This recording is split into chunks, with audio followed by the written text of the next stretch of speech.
TLDR, this game rules, and if you enjoyed past single-player Bethesda games, I'm almost certain that you're going to find something in this galaxy that will hold your time, so sit back and relax because it's going to be a long one. The year is 2018, and we have just had some banger video games that were released. We had Spider-Man, God of War, Assassin's Creed Odyssey, and then we had a not-so-hot game in Fallout 76. With Todd Howard going on stage to talk about the game in 16 times the detail, but after talking about 76, he capped it off with something special. The announcement for the first new IP from Bethesda Game Studios in nearly 25 years, and that game was called Starfield. Now, not much else was known at the time other than that it would be a game set in space, and all of that was back in June of 2018. And some 5 years ago, and quite a lot has changed since then, Fallout 76 did not launch to the usual critical acclaim that Bethesda Studios has been used to in the past, with releases like Fallout 4 and Skyrim hitting astronomically high sales numbers and review scores. Fallout 76 really shook the faith that a lot of people had in Bethesda and Todd. And it took some time, but the B team of Bethesda over these course of 5 years has consistently put out new updates to the game and is currently in season 14 of its live service model. All the while this is going on, Todd and team are working on something that would gestate and take time to blossom with the right care and love, and now 5 years later and $7.5 billion heavier on August 31st at 7 p.m., we got that game in early access.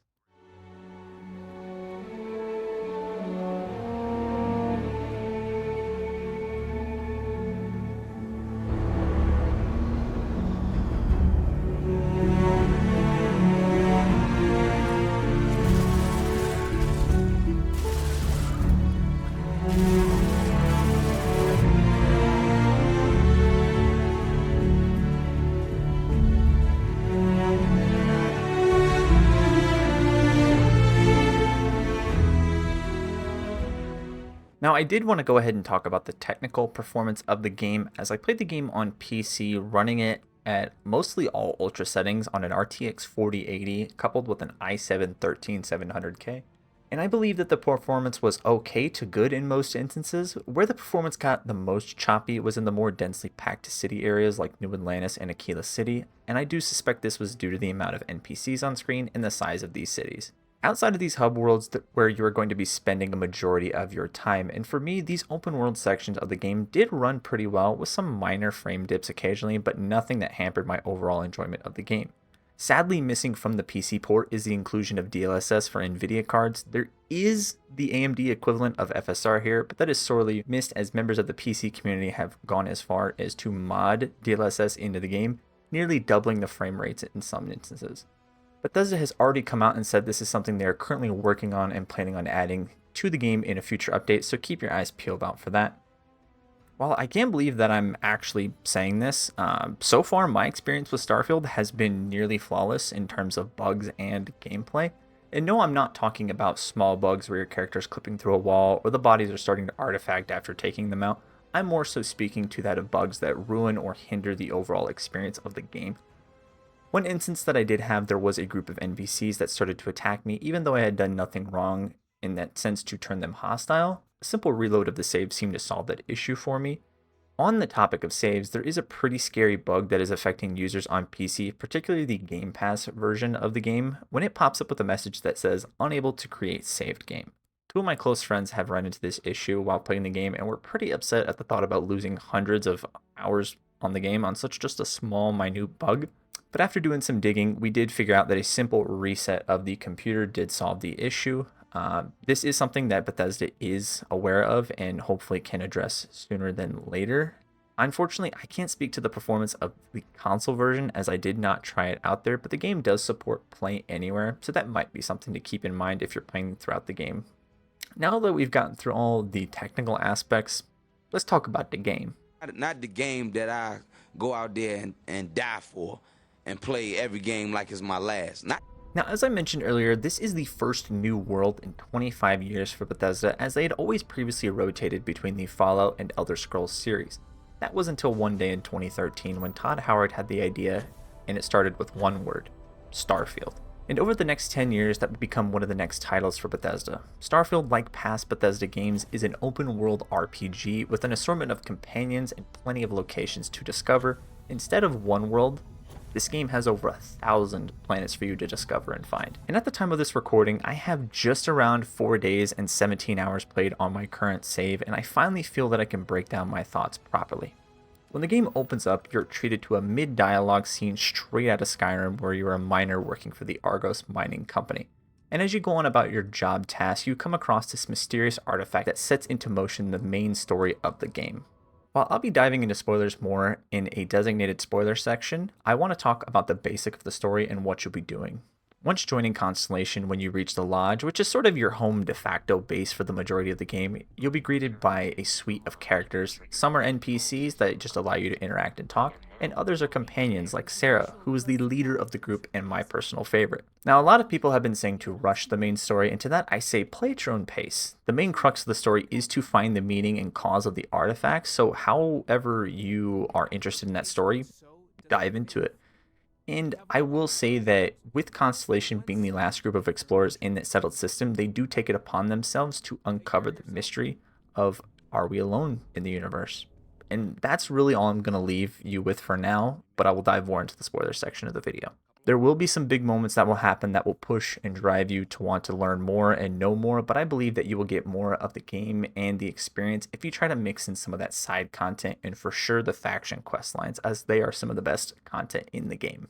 Some of the faction quest lines, like the UC Vanguard, which has you enlisting in this pseudo-military group that you will have to fill out an aptitude test for, as well as taking a piloting test to see how well you handle a spacecraft. After doing so, you are treated to what I believe is one of the best ways to lore dump on the info on the player, and you're walking through essentially a history museum of the state of the galaxy in the history of the UC Vanguard, from the time that the humans left Earth all the way to the colony wars that ended some 20 years before the start of the game. And that's all just in the intro mission. The actual quest itself has you playing military cop as you try to track down and stop a plot to bring back an alien species called paramorphs, which are something that's straight up ripped out of Starship Troopers. Another one of the faction side quests has you making a little detour to play Space Cowboy for the Freestar Rangers. Once again, a lengthy side quest that takes you to a number of cool locations and rewards you with a pretty kick-ass ship for some mid-game and even late-game activities if you put some upgrades into it. Becoming a deputy also unlocks the ability to do bounties, which sees you hunting down targets on planets for a reward, whether that be a remote mining planet or a distant moon. Playing this quest line with Sam Coe also gave me a little bit more insight as to what it means to be a ranger, as Sam was previously one, but left that line of work due to it not being as black and white as everyone would say it would normally be. If either of those options don't tickle your fancy a little bit, may I suggest breaking the law. In-game, not in real life. Doing so will get you arrested and will trigger the start of the Crimson Fleet quest line, which has you joining the ranks of a pirate smuggling crew on the search for Crix's long-lost treasure. Got 4K. Not my problem. If you're stealing from me, you bet your ass it's your problem.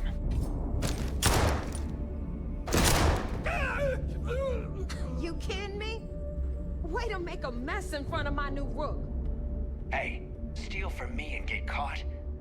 Better off dead. This quest has you doing some morally questionable wet work, but does offer a lot of different playstyles, whether that is going in stealthy and talking your way out of most scenarios, or taking the pirate approach and leaving no prisoners left behind. Now, if stealing and stealth is your sort of thing, the last faction questline is going to be for you. Reusion Industries sees you committing corporate espionage across the system in many moral and immoral ways, with each of these questlines offering a host of characters for you to meet and even a few companions for you to pick up along the way.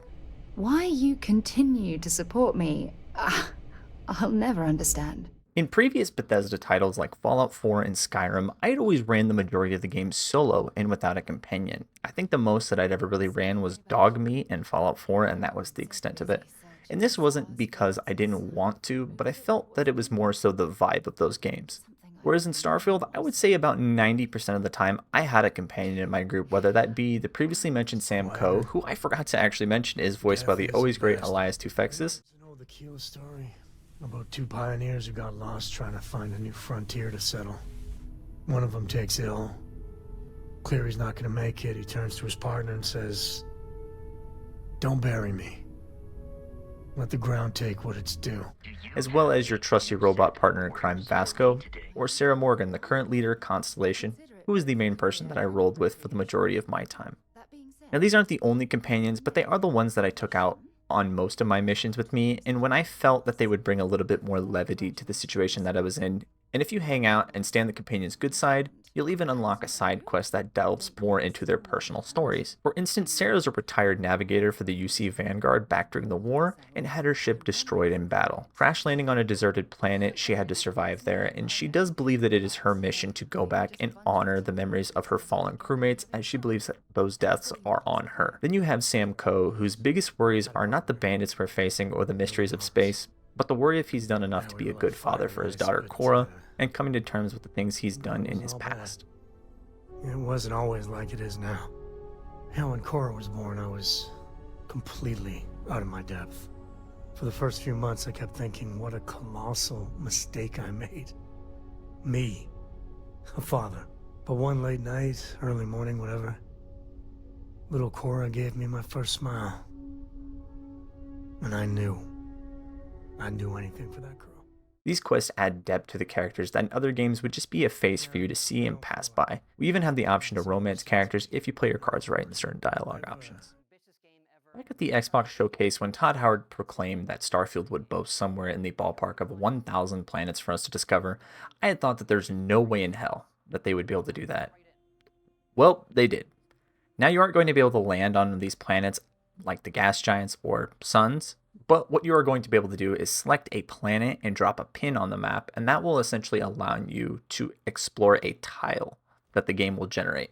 Now, when you land, whether that be an enemy camp or a mining factory that doubles as a resource farm, because you will need plenty of those, these locations will be spread out by hundreds or even thousands of meters depending on that location. And the main form of transportation is going to be walking around to each of these locations, as there are not any vehicles in the game. While sorely missing from the base game, it is something that they could add down the line or get modded into some capacity. In the interim, I would recommend getting the boost pack skill upgraded all the way, as that does aid in traversing the environment, especially in low gravity planets. The variety of planets is something else that I would like to mention, as you will sometimes land on a moon or a planet that is just barren and has no plant life or fauna and only a few mining areas and a base or two. Then you will come across a lush planet full of life, different animals roaming and flying around. In between you might find some ugly planets, but I promise you that some of these empty planets will have some of the best sunsets and sunrises that you have seen in a game. Bethesda also did this really cool thing where you can physically see the planets as they are moving in orbit and passing by, meaning worlds do have a full day and night cycle for you to sit there and just watch the sunset if you want to. Now, there was a lot of talk before launch and in the early access period about these barriers that you would hit when the game generates the tile around you. And in my 113 hours of playing the game, I have yet to hit a boundary marker and truly don't think it's that big of an issue. You really have to go out of your way to get that message. Don't expect this game to be like Skyrim where you just walk forever in one direction and keep finding new stuff all the time. Eventually, the loop for me boiled down to trying to gather all the resource data from the planet, whether that be the surrounding plant life or the rocks harvested with my mining tool. Then heading back to the ship, clearing out the system, or traveling to a surrounding quest area, and you'll be traveling to that location in your own fully customizable starship.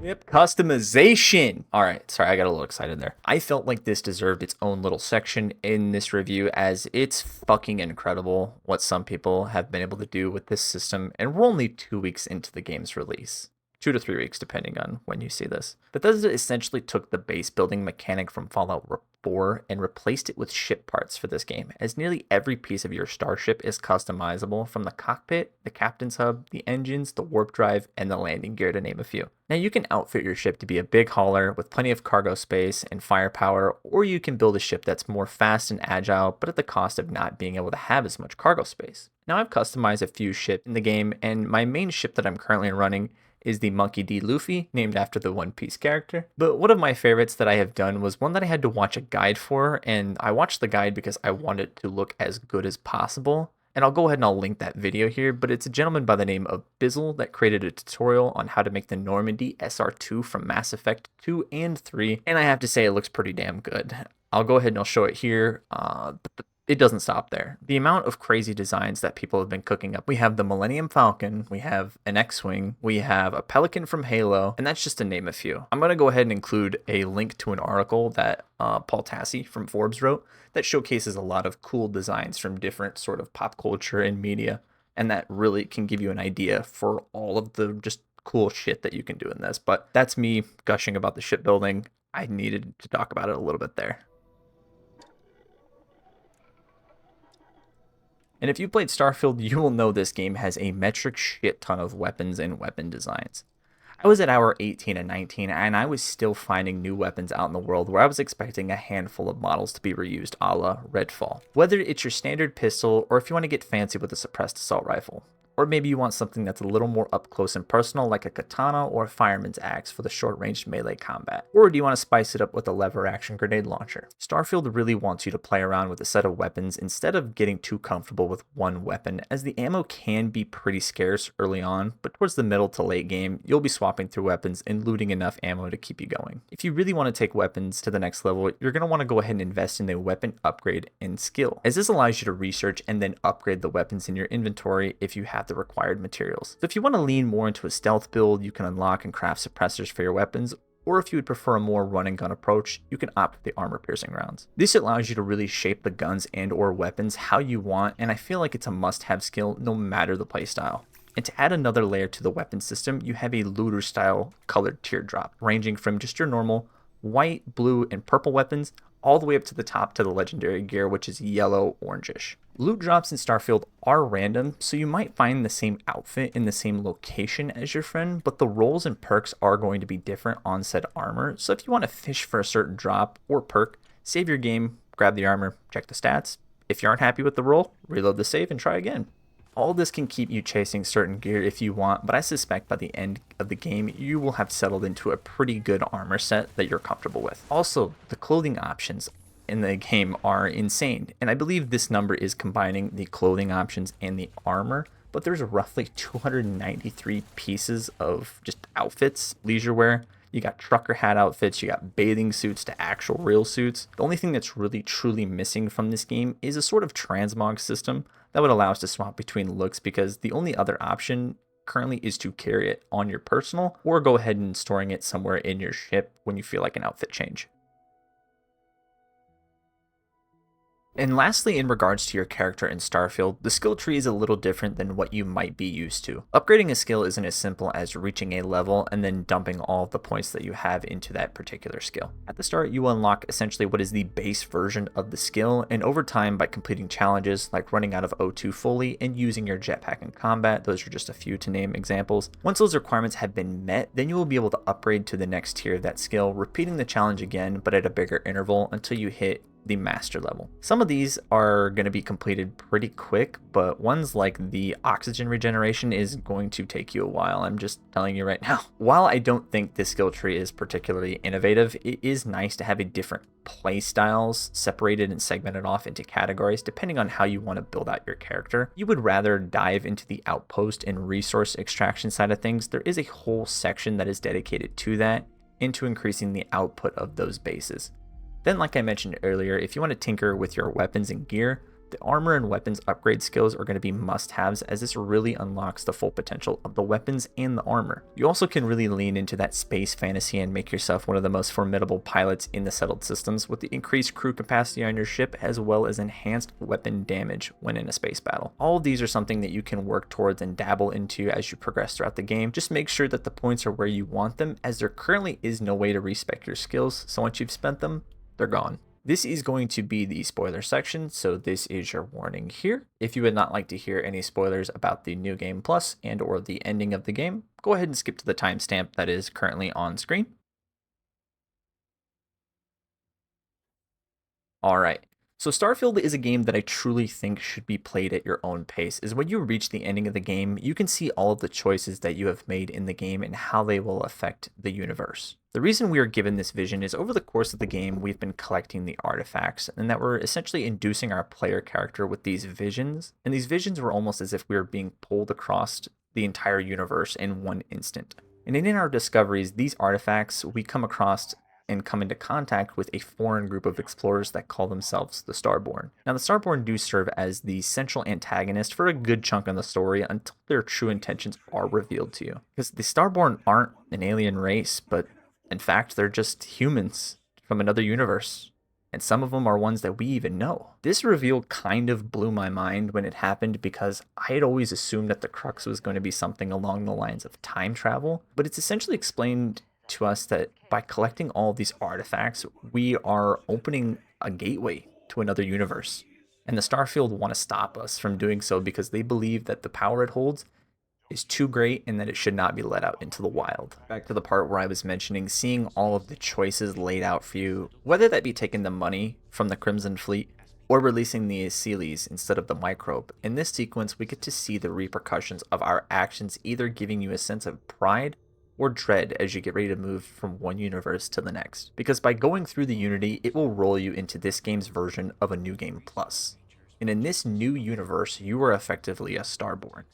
This changes the playthrough entirely as you're given a pretty kick-ass looking suit and a decent ship, but sadly not much cargo space. In this new universe, you will also lose all of your weapons, armor, and bases that you have built in the past universe. So before you move on, make sure that you're ready. Instead, you are allowed to keep leveling up your character along with the Starborn powers that you find and gain access to about a third of the way through the game. And I'll briefly talk about the powers here, as there are 24 of them, and sadly I do not have all of them. I plan on doing all those in my New Game Plus, but out of the powers that I have right now, I would say probably the Zero Gravity is one of my favorites, as it's one of the only powers that was showed off in the promo material, as well as the Nova Blast, which is sort of this area of effect that damages any targets in the vicinity, as well as the invisibility ability. Say that 5 times fast.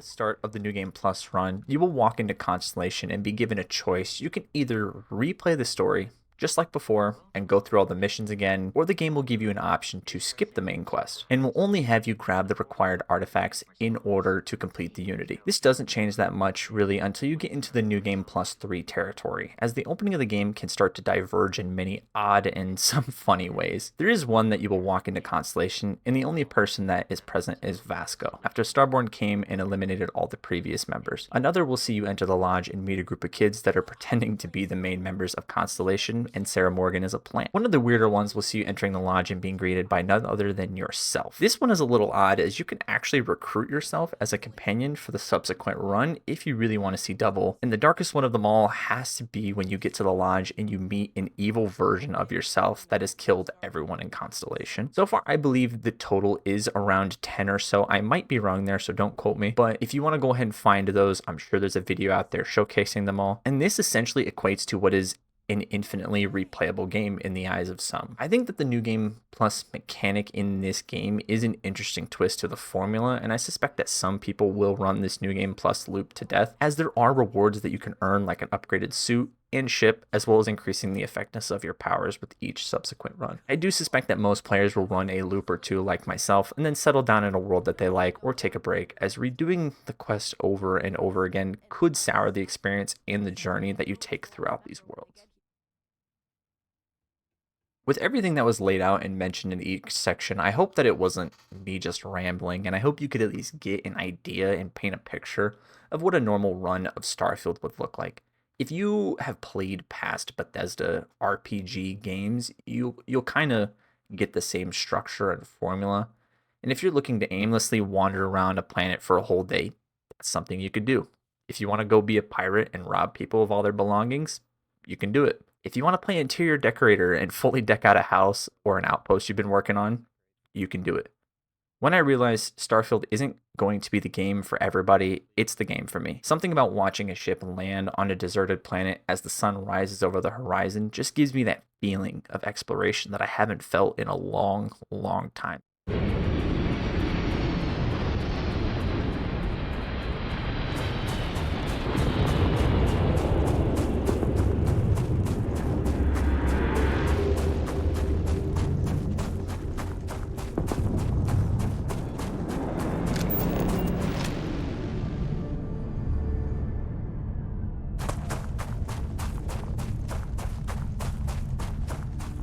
Starfield isn't going to be your full space sim where you're going to be able to land and fly off a planet seamlessly. That is more something in the neck of No Man's Sky. And if you are just looking at this game and wanting to run through the main story, I think you will have a much different experience than someone who's going to go around and engage with the systems, whether that be shipbuilding, companions, or the numerous side and faction quests. There's bound to be something for you in the world of Starfield, and the only thing you have to do is go out and find it. If you did make it this far, I really do appreciate you taking the time out of your day, and this has been my review for Starfield. Thank you for watching.